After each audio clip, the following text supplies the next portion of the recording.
آج کا یہ پروگرام IMF کے بارے میں ہے۔ ہم آج آپ کو یہ بتائیں گے کہ IMF کیا ہے۔ IMF کے پاس اتنا سارا پیسہ کہاں سے آتا ہے۔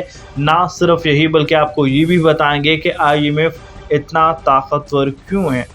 IMF کی پالیسیز کے سامنے بڑے بڑے وزیر اعظم اور سیاستدان کیوں سر تسلیم خم ہوتے ہیں، یہ جاننا بہت ضروری ہے۔ اگر آپ یہ سب جاننا چاہتے ہیں تو یہ پروگرام پورا دیکھیے۔ تو سب سے پہلے ہم بات کرتے ہیں IMF کیا ہے۔ IMF کا مطلب بین الاقوامی مالیاتی فنڈ ہے۔ IMF ایک بین الاقوامی تنظیم ہے جو مختلف ممالک کے درمیان مالی تعاون کو بڑھانے کے لیے قائم کیا گیا ہے۔ IMF کے مقاصد بین الاقوامی مالیاتی نظام کو مستحکم کرنا ہے تاکہ ممالک کی مالیاتی امور ایک دوسرے کے ساتھ جوڑے رہیں۔ IMF کے کاموں میں امدادی قرضے، مالی سہولت، مالی مشورے اور بین الاقوامی مالیاتی نظام کی تعمیر کے لیے ممالک کی مدد شامل ہے۔ اس کے علاوہ IMF ممالک کے لیے مالی صلاحیتوں کے نسخے بھی تیار کرتا ہے۔ IMF کا سب سے بڑا مقصد بین الاقوامی مالیاتی سسٹم کو مستحکم بنانا ہے۔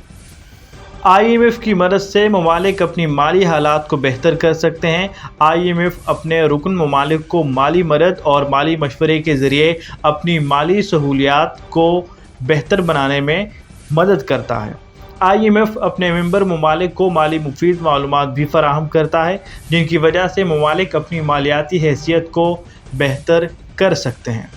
IMF ان رکن ممالک کو مالی امداد فراہم کر کے کام کرتا ہے جو معاشی مشکلات کا سامنا کر رہے ہیں۔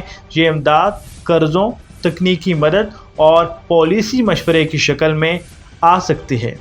IMF رکن ممالک کو اقتصادی پالیسیوں پر تبادلہ خیال اور اقتصادی مسائل پر خیالات کا تبادلہ کرنے کے لیے ایک فورم بھی فراہم کرتا ہے۔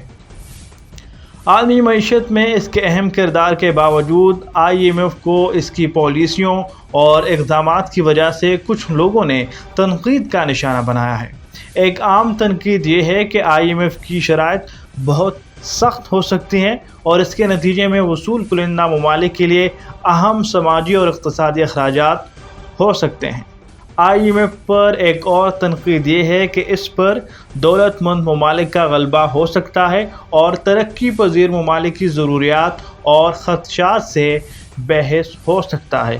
کچھ ناقدین کا کہنا ہے کہ IMF کی پالیسیز اور اقدامات نے کچھ ممالک میں معاشی بحرانوں کو جنم دیا ہے۔